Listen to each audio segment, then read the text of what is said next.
Xenoblade Chronicles is a landmark JRPG that resonates with many of the people who play it. I remember keeping up with Project Rainfall when I was 12 years old, wanting to play more JRPGs as series like Pokemon and Dragon Quest captivated me. Little did I know that when I popped this game into my Wii for the first time, I would spend the next 3 weeks engrossed with one of the most lovingly crafted worlds I have ever seen in a video game. On my first playthrough, I spent over 80 hours engaging with a deeply customizable, yet simple to understand, combat system which, like its sequel, is limited only by the player's imagination.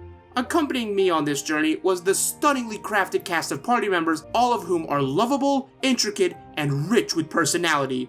That is why I am so grateful that Nintendo realized the potential that this game had to become one of its flagship series and was the gateway for many people like myself to understand how brilliant the development team at Monolith Soft is. If you need more convincing that this dev team is phenomenal, they played a massive role in the development of Breath of the Wild. I don't think you need much more convincing than that. All that praise out of the way, as the self-proclaimed second biggest Xenoblade fanboy on this website, as there is no way I can ever compete with this man, I will rank the party members of Xenoblade Chronicles by analyzing their character and combat capabilities, since NOA needs help with its marketing campaign. I need to preface this by stating that this is my personal ranking, and that my list will probably differ from yours. However, let me also state that I genuinely love and adore each and every character on this list because Xenoblade party members are interesting in one way or another, even if it takes 99% of the game to get to their development. Before I get into it, let me preface this by saying that I am going to be spoiling many parts of Xenoblade's plotline, so do not watch this video until you have completed this game. So with all that out of the way, viewer, I hope you're comfy because I am going to spend a very long time gushing over the wonderful cast of Xenoblade Chronicles.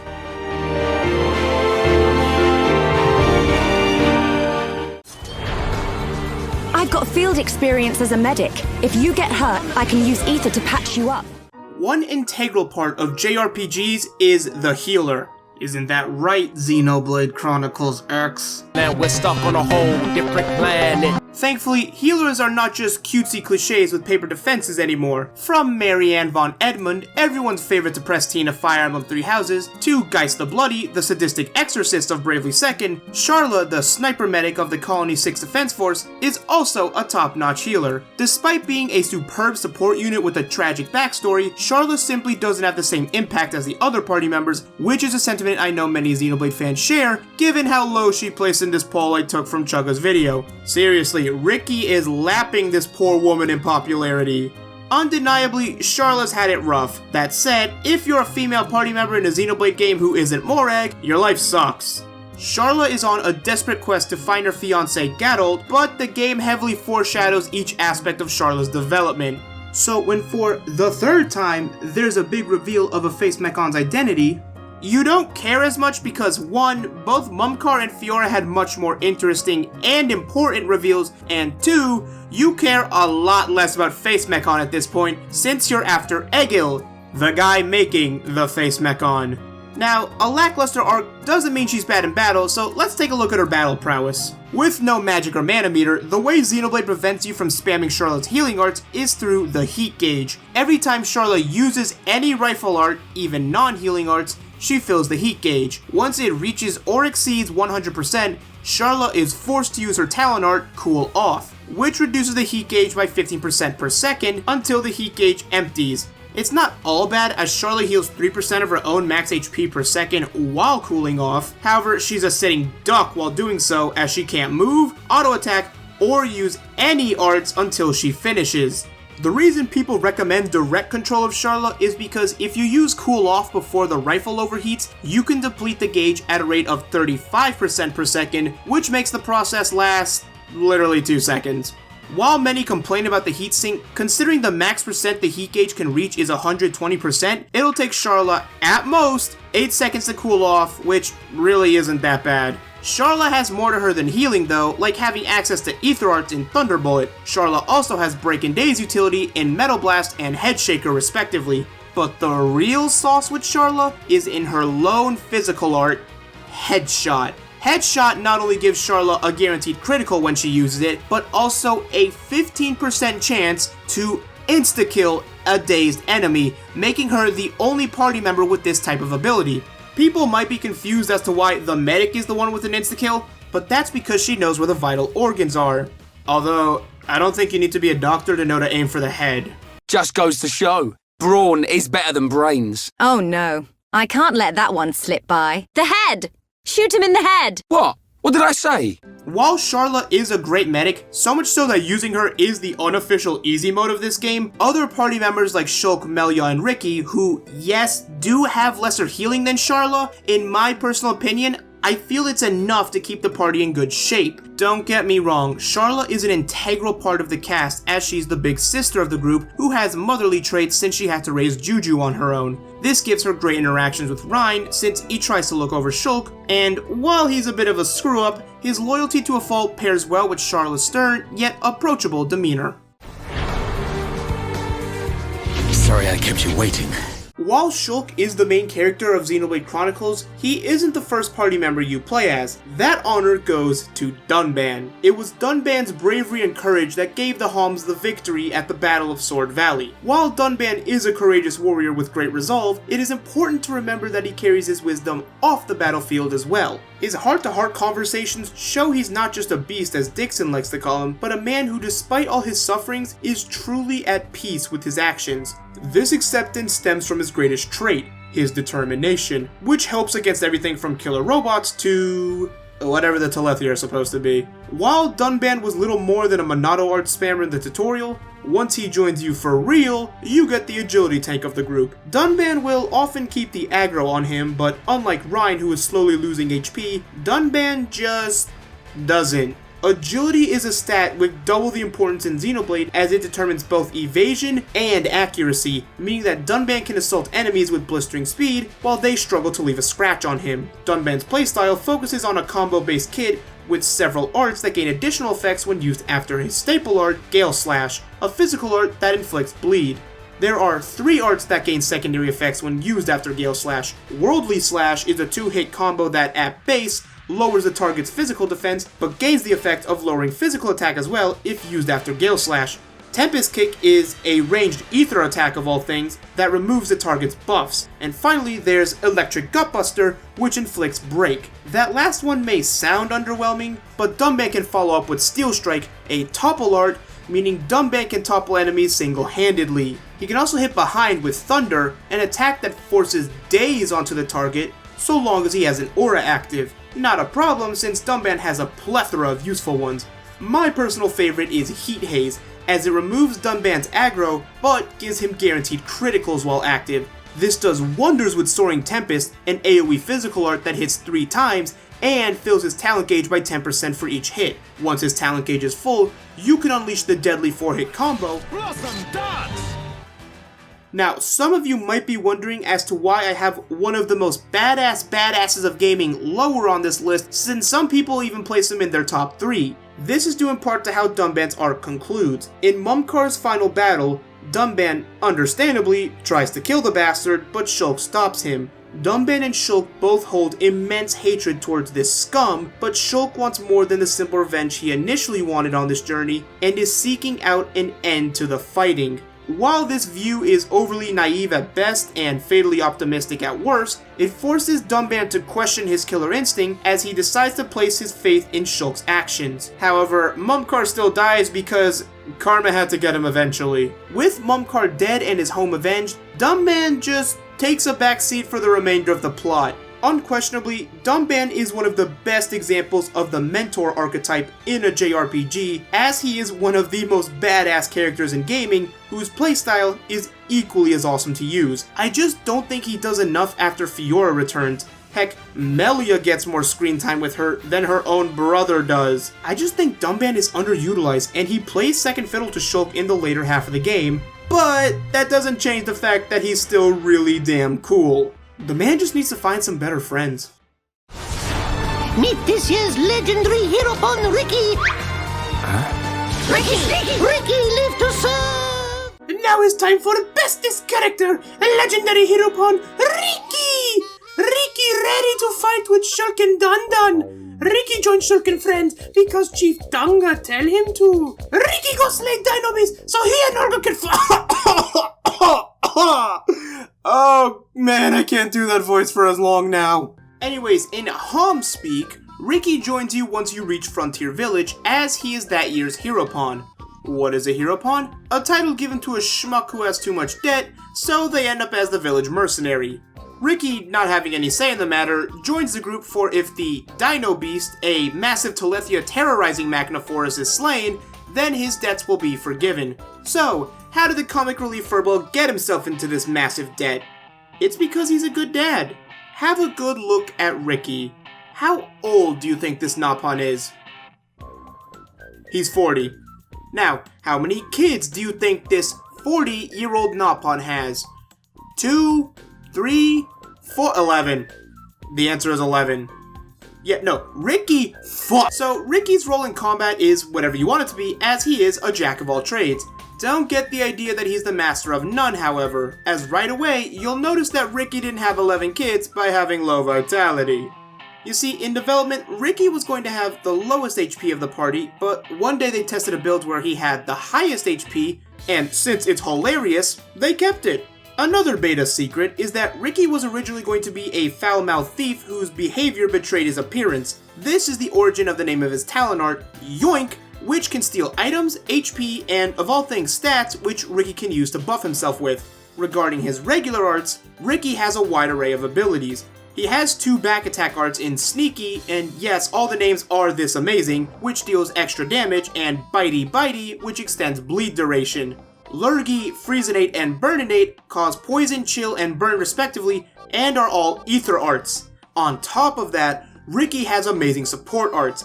Happy Happy can only be used when in high tension, but it fills the party gauge by a fixed amount, and he's the only party member who has an art like this.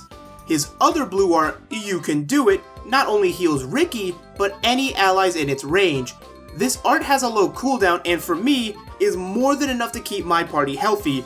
Ricky has so much utility. He has a break art, some auras with unique effects, an art with a 30% chance to force topple, but my absolute favorite is Say Sorry. Say Sorry cleanses the target, meaning it removes all of their debuffs. Now, why would you want an art that removes enemy debuffs? That's because for each debuff removed, Say Sorry's power increases by 100%. This means that if you spam arts like Lurgy and Roly Poly, you can stack debuffs on an enemy and deal massive damage. Once all the aggro is on Ricky, you can use an aura like Play Dead to remove all that aggro and begin the process anew. Maybe all his boasting about being hero pawn wasn't just a bunch of hot air. Oh, who am I kidding? Of course it was. How else does he use Burninate? Regarding Ricky's placement on this list, I know some of you are confused as to how I like him more than Dunban. For starters, I love playing as him. If I want a physical user, I'll use Shulk since Monado art utility is invaluable, and if I want a mage, I'll play as Melia. When I use Ricky, however, I get the best of both worlds as I tend to use him as a red mage with ether arts, support, and some good physical damage mixed in. Ricky is also a wise character as he reveals that in his great cutscene with Dunban on the Fallen Arm. When the party is split up, Melia, Ricky, and Dunban end up together, and Ricky has everyone stop because he's tired. After catching a fish, Dunban realizes that Ricky wanted to stop so Melia could rest, since both of them knew she'd never admit how tired she was. After they eat, Ricky can tell that Dunban has something on his mind, and Dunban decides to talk to Ricky about it. Once he hears Dunban's woes, Ricky immediately gives useful advice, which surprises Dunban, and probably the player as well, since you don't expect this tiny screw-up furball to be so profound. Personally, I feel Ricky doesn't have to be a serious character in a cast that has plenty of people who've suffered enough. He's the right amount of lightheartedness mixed with just enough self-awareness to show that careful attention went into choosing this year's hero pawn. Ryan, you got my back? Course! Leave it to me! Man, what a bunch of jokers! With the remaining party members on this list, it was only a matter of time before it became... Yeah! Ryan time! Ryan is the classic goofball that the protagonist knew from childhood, which is a trope that JRPGs are no stranger to. He grew up with Shulk and Fiora in Colony 9, and was the same doofus we see in Xenoblade. A bit slow to the upkeep, Ryan's playstyle is like his personality in that it's straightforward as he is the physical tank of the party. Considering that Ryan is the second party member, you'll learn how to use him whether you want to or not. Ryan is all about controlling the aggro as his talent art, Mad Taunt, draws in crazy amounts of the stuff, allowing him to keep up his self-proclaimed role as the protector of the party. To fill up his talent art, Ryan has Bone Upper, which can combo into Dive Sabat, another physical art that has a high chance of inflicting paralysis, but if used after Bone Upper, it reduces the target's agility. There's also his staple arts like Wild Down and Shield Bash, which cause Topple and Daze respectively. Ryan, just like Dunban, has a lot of auras, but I personally don't recommend them as I find them very situational. I will give special attention to Last Stand as it auto-revives Ryan if he goes down while the aura is active, and it fills the party gauge by 50% upon his revival. Like I said, definitely useful, but highly situational. Granted, using an aura lets you use Ryan's Soul Ether Art, Aura Burst, which is an AoE that inflicts strength down on all targets. However, I prefer his other ranged physical art, Lariat, which hits in front of him and fills his talent gauge by 25% for each target he hits. This brings me to the last two arts I want to talk about. Magnum Charge drains Ryan's talent art, but it grants a substantial damage multiplier to his next art, which you'll want to be Sword Drive. There's nothing special about Sword Drive on its own, it's just a powerful physical art with high cooldown, but man, when buffed by Magnum Charge, you will be nigh on unstoppable. While Ryan could have ended up like every other best buddy archetype, he grows in ways that are much more subtle than even some of the fan favorite characters. Ryan initially joined Shulk on his revenge quest, partly because he wanted in on the action, but it was mostly because of his desire to protect his best friend, upholding the promise he made to Fiora. Ryan may be a bit of a meathead, but he's not clueless. He doesn't go around complicating matters unnecessarily, most of the time. As I explained before, the defense systems are designed to prevent uninvited... Well, what does this do? Don't touch!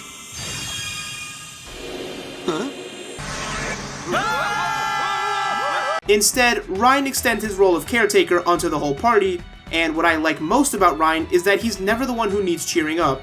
Usually, when the character in Ryan's shoes sees how outclassed they are, they mope around for a bit before getting a pep talk and then not growing from the experience. Ryan does go through the motions in his conversation with Charlotte on the Fallen Arm, but by this point, he's matured so much that it's not a pep talk he needs, but reassurance in his role. Ryan knows that Shulk has surpassed him and that his role as the protector is outdated. Once reunited with Shulk and Fiora, he states that his role is no longer to protect Shulk, but to support him instead. Fiora then comments on Ryan's dependability, and she couldn't have been more right. Ryan is an honest person who has grown into a truly dependable man who isn't oblivious to his circumstances. He knows what his new role is, and it's to fight beside his best friend until their journey is complete, because that is the true meaning of Ryan time. I'd feel better going with you boys than sitting at home worrying about you.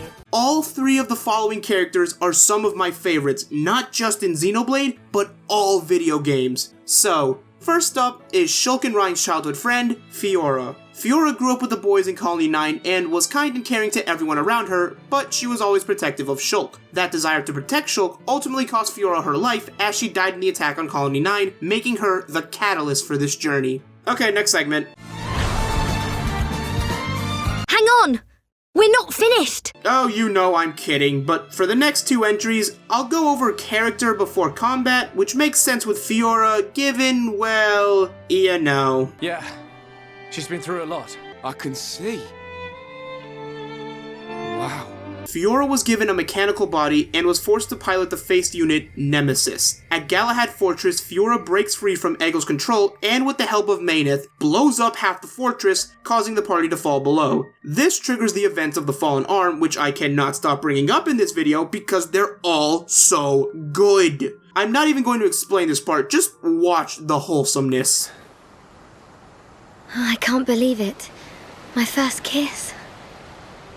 You do remember me, Fiora. Of course I do. Shulk. They're just such a cute couple. Poor Melia! Anyways, what What makes Fiora such a likable character is how she reacts to her new circumstances. Despite being a tool for a tyrannic hegemon, having been forced to fight her friends, family, and loved ones, and having, well, literally died, Fiora does what she does best, which is... Press on and on and on!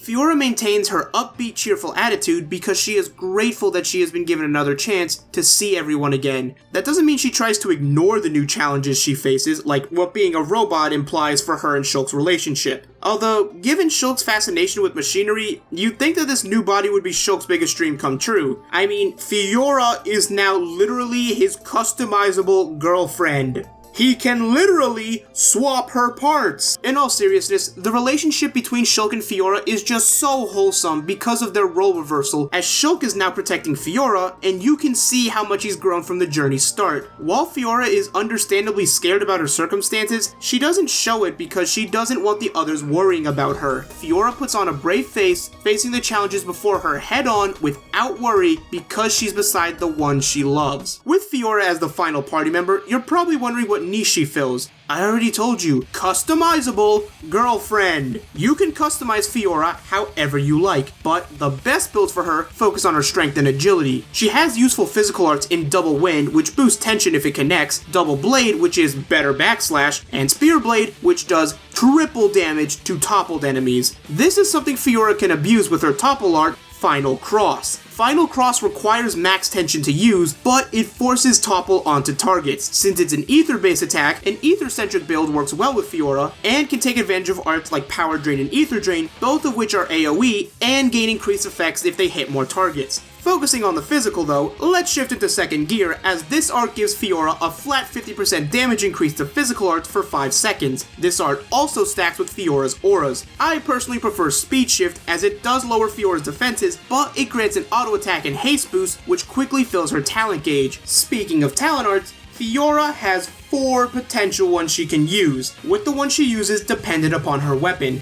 Gun Drones is a 6-hit AoE ether attack, Shield Drones gives her a Monado shield effect, Cannon Drones... I'm a fire in my laser! Listen, this game came out in 2010 originally. I get to use memes from that era. And finally, there's the talent art you're gonna want to use the most, Sword Drones. Sword Drones is a 10-hit combo. Oh, you need convincing that a 10-hit combo is good enough to be a talent art? Here's me using it against the final boss. Times 3 Sword Drones. Sword Drones. 1, 2, 3. Hang on. We're not finished. Fiora is just such an interesting character, as she is a unique party member with a flexible playstyle, thus earning her not just mine, but many a Xeno fan's adoration. Anyone can activate it. The problem is controlling it. Now that we've talked about the last party member you get in Xenoblade, let's start where it all began. Shulk was an introverted weapons researcher in Colony 9, living out a peaceful life. Once the Mechon attacked his hometown, and after Dunban's body couldn't handle the strain, Shulk instinctively picked up the Monado, and the rest is history. As the heir to the Monado, Shulk's playstyle is somewhat different than the other party members. He only has 8 base arts, but he has access to 8 unique talent arts as well. Going over his base kit first, Shulk has Air Slash and Stream Edge, 2 arts that inflict break. He also has Shaker Edge, which inflicts daze. Split Edge lowers the target's physical defense if they're hit on the side. You know, with so many arts having Edge in the name, Shulk is probably a god at Catherine. I'm not gonna explain Light Heal because the name tells you what it does, and you all know Backslash from Smash Bros. Shadow Eye reduces Shulk's aggro, but it also gives his physical arts a buff for 5 seconds. Finally, there's Battle Soul. This part of the video. I've told you Charla's AI is overhated, and I'll tell you now that Melia's AI isn't that bad. People just put 6 elementals on her and wonder what's wrong, but Shulk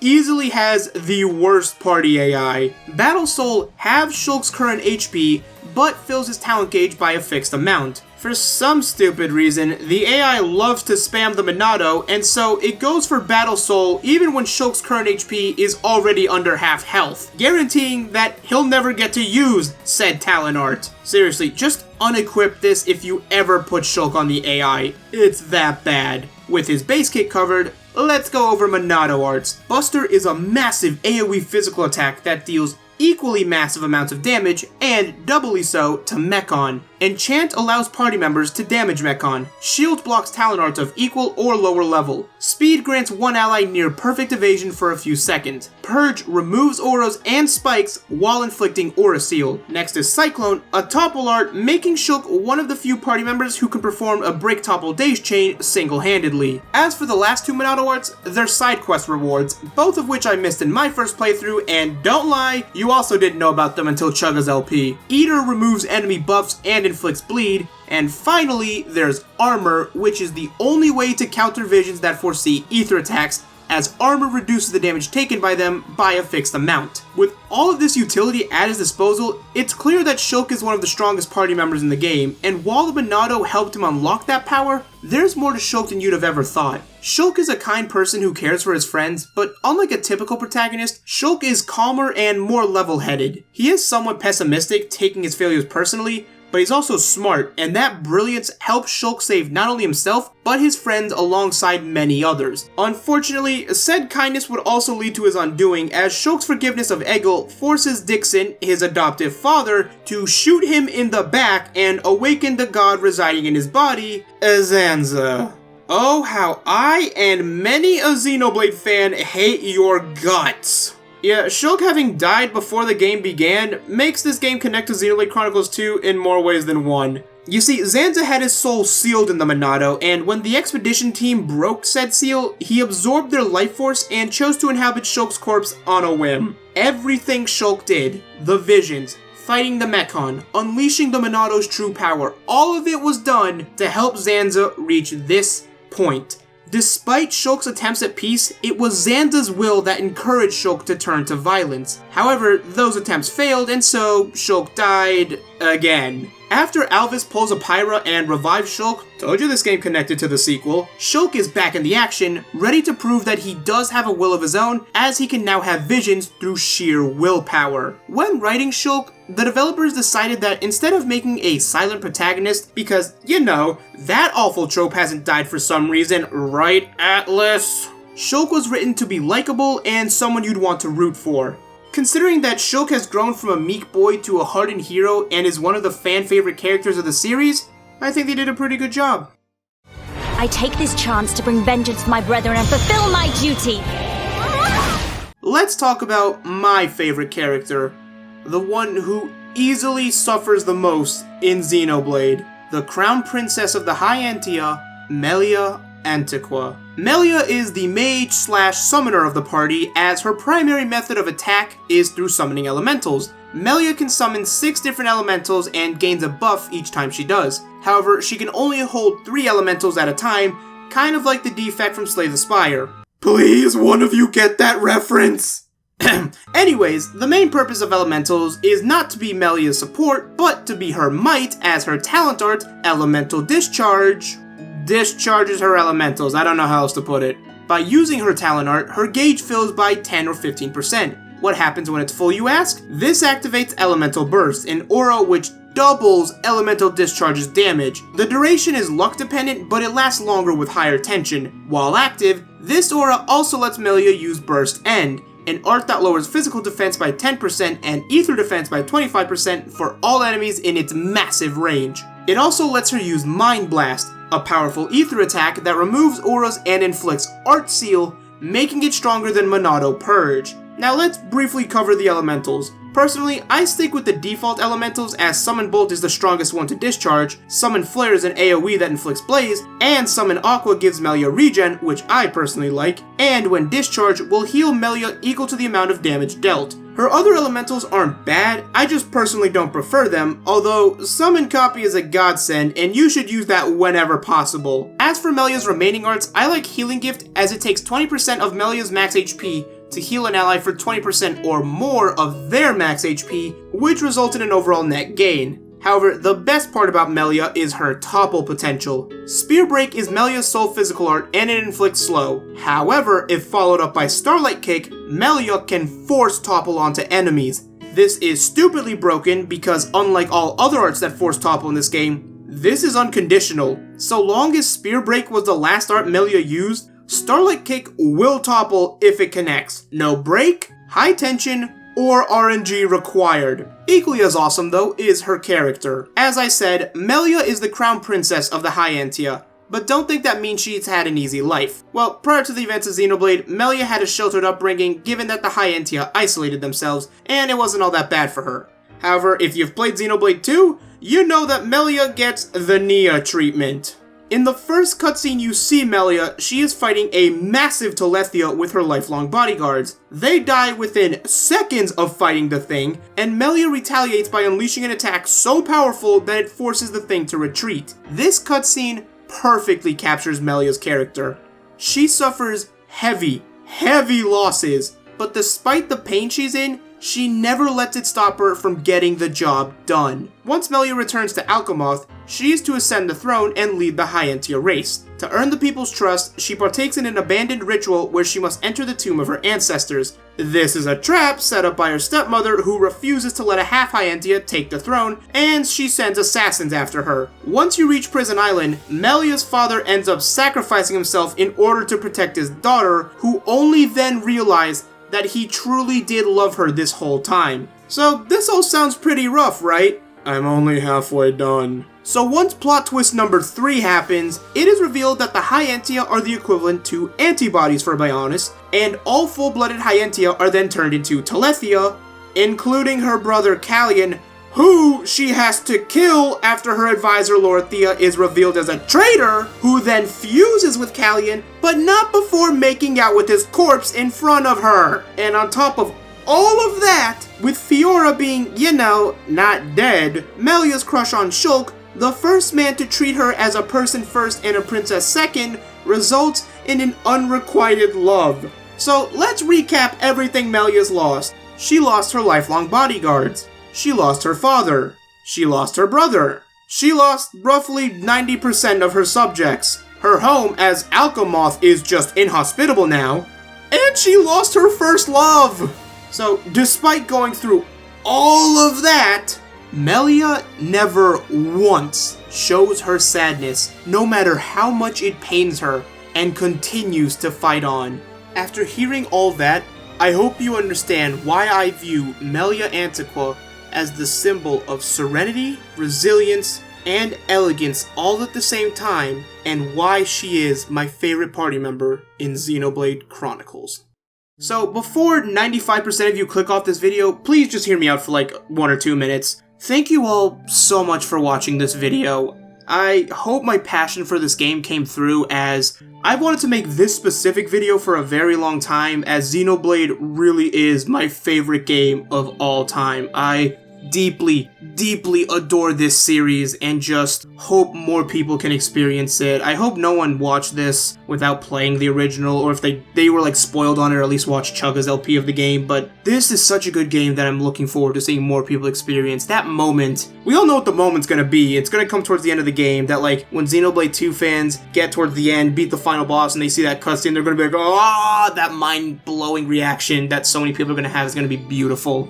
Anyways, if you're not subscribed to me, please consider it. I only say that because not even 10% of the people who watch my videos are subscribed to me, so that would help me out a ton. I mean, I'm graduating college the day this video goes up, the same day I'm recording this part, and so it feels weird closing a chapter of my life at this point. I mean, things are gonna be weird just because I don't have a job yet, quarantine, the whole mess we're in now. I mean, it's all just happening. We're all getting through it. I'm definitely burned out from video making, but with nothing else to do really, I think I'll try to make more videos now. It's the prime time to do it. Summer, we're all stuck at home with nothing to do. Why would I not make content? It's just too easy an opportunity. Anyways, I don't want to waste any more time and keep on rambling like I normally do. Thank you all so much again.